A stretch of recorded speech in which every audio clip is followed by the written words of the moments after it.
And now I'd like to turn this over to Jessi.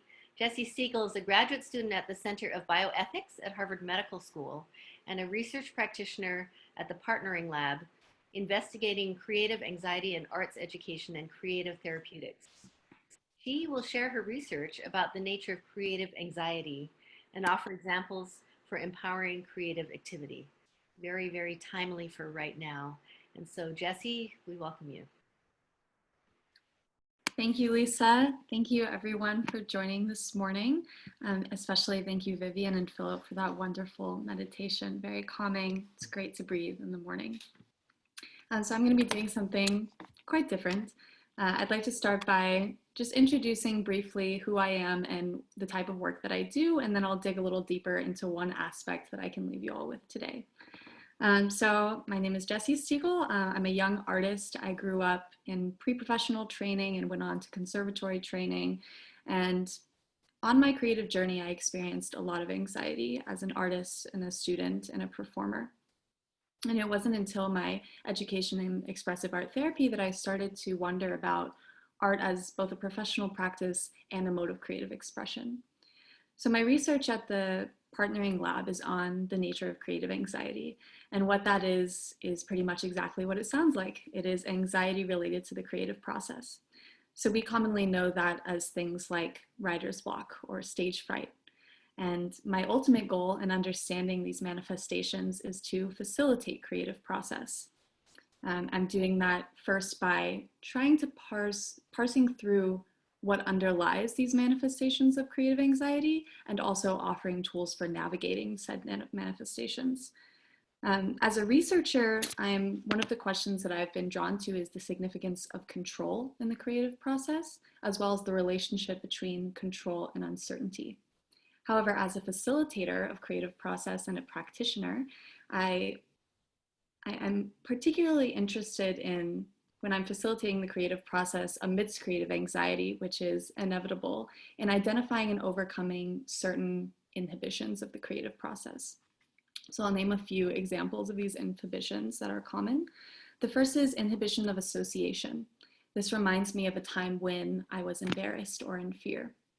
The second is inhibition of self-disclosure. I'm afraid of what will be revealed, what will be externalized. There's inhibition of perception or intimidation. I'm not talented enough, or creative expression is for a select few. Inhibition of meaning. Why does this matter? And lastly, inhibition of aesthetic frustration. This isn't turning out like I wanted it to. That's a conflict of aesthetic goals and values.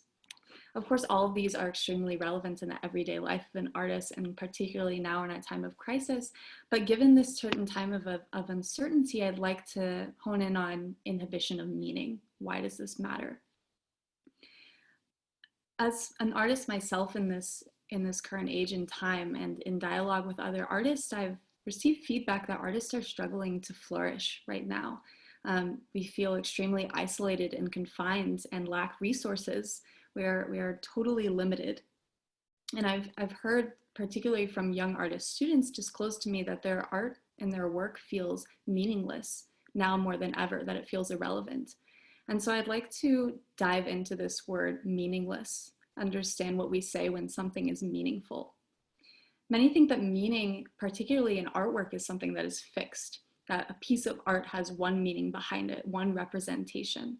And as artists, we often feel pressure to not only identify and name the meaning of our work for our audiences, but also for ourselves. I think that in this time of crisis, emotions are high. There's a lot to be expressed.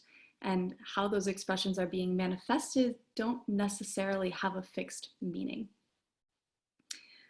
The meaning making is a process of generating meaning through practice. That doesn't necessarily mean that you can't have goals or constraints or aesthetic aims in your making. That just means that in engaging with encounters of uncertainty, we let go of these questions of why does this matter? What is the meaning? And I'm gonna say it, let faith guide us, let understanding that meaning is being made and is changing, it is evolving as we continue to practice. So one simple tool of meaning making is this question of what else and what if. By asking ourselves in practice what else and what if, we're using this question as a refocusing tool to guide us back to a place of curiosity without necessarily having to doubt or question what the meaning or relevance is of the work that we're doing. So I'd like us all to try this right now. Simply first noticing how we are orienting towards our computer screens. How are we watching? How are we sitting? And if we asked ourselves, what if I changed the state of my body? What if I watched very tensely? What if I watched quite soft?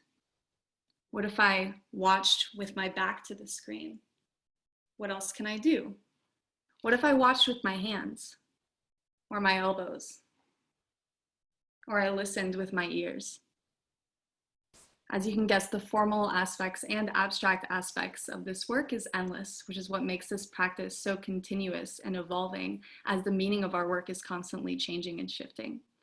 So in leaving you with that tool, I'd also like to end with a quote from my partner and collaborator, Dr. Ilya Vidrin, sort of a mantra for his creative practice.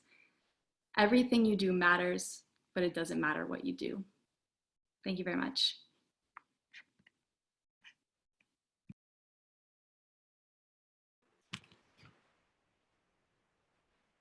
Thank you so much, Jessi. That was beautiful. I will try to listen with my elbows sometime, because you're so right to remind us that where we sit with our bodies, especially in this Zoom world, really matters.